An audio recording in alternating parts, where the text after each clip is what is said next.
Сәлеметсіздер ме? Мен Расилхан Назарке Талғатқызы Түркістан облысы Түлкібас ауданы Әлия Молдағұлова атындағы жалпы орта мектебінің 8-ші сынып оқушысымын. Менің жетекшім Ақылбаева Наргиза Бейбітбекқызы. Менің ғылыми жұмысымның тақырыбы ауызша санау әдістері және оларды қолдану.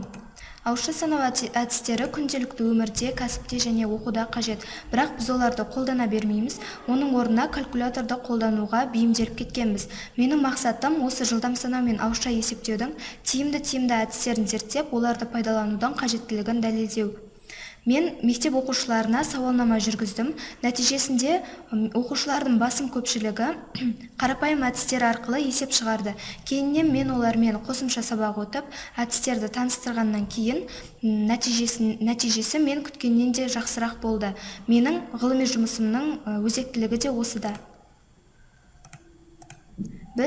Мен көптеген әдістерді алып зерттедім. Оның ішіндегі 9-ын ғылыми жұмысымда ашып көрсетуге тырыстым, және оның бірнешеуін қазір сіздерге көрсетемін. Біз көбейтуді көбейту кестесі арқылы білеміз. Соның ішіндегі 8 бен 9-ға көбейтуді біз саусақтардың көмегімен қызықты әрі жеңіл түрде есептей аламыз. 9-ға көбейту кестесінде біз қолымыздағы саусақтарымызды 10 санымен белгілеп аламыз, және де көбейтілетін саусағымызды біз бүгеміз. Бүгілген саусақтың сол жақ оң жақ беткейіндегі саусақтарға назар аударамыз. Бүгілген саусақтың сол жағында 2 саусақ ондықты, оң жағындағы 7 саусақ бірлікті білдіреді. Нәтижесінде 9 жердегі 3-ім 27 шықты. 8-дің көбейту кестесінде біз 1-ден 5-ге дейін және 6-дан 10-ға дейінгі сандар аралығындағы көбейтуде 2 түрлі ережені қолданамыз. 1-ден 5-ге дейінгі көбейтуде біз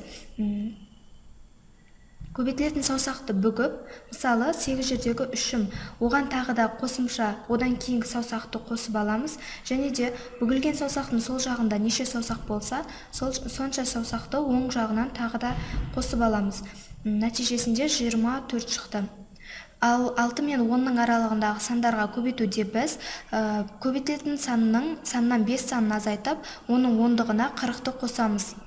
Мысалы, 8 жердегі 7-ім, 7-ден 5-ті азайтсақ 2, екінші саусақты бүгеміз, үшінші саусақты қосып аламыз, сол жақта бір саусақ тағы да қосып аламыз.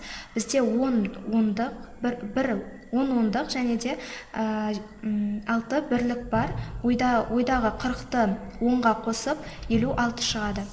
Келесі, сандардың цифрларының қосындысы 10-нан асатын және 10-нан аспайтын сандарды 11 санға көбейту. 10-нан аспайтын сандарды 11 санға көбейткен кезде біз цифрларын екі жаққа жазып, қосындысын ортаға түсіреміз. 10-нан асатын сандарды көбейткен кезде ортаға түскен ондық санның кейінгі санын түсіріп, оның алдындағы санды оның алдындағы санға қосып жібереміз. Трахтенберг әдісі бойынша кез келген разрядтағы санды 6 санына көбейтейік. 6 санына көбейтуде біз санның жұп және тақ екеніне назар аударамыз. Жұп болса, одан кейінгі санның жартысын қосамыз, ал тақ болса, ойдан тағы да 5 санын қосамыз. 620-2084-ті 6-ға көбейтіп көрейік. Амалды соңынан орындаймыз. 4-тің өзі жазылады. 8-ге 4-тің жартысы жазылады. 10. Бір ойда 0-ді жазамыз. 0-ге 8-дің жартысы 4-ті қосамыз. Ойдағымен 5. 2-ге 0-дің жартысын қосамыз. 2-ні жазамыз. 2-ге 2-нің жартысы 1-ді қосамыз. 3. 6-ға 2-нің жартысы 1-ді қосамыз. 7.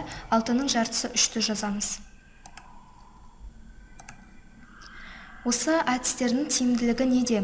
Біз есепті жылдам әрі калькулятордың көмегінсіз есептей аламыз. Есте сақтау қабілетіміз, зейін қою қабілетіміз, логикамыз артады.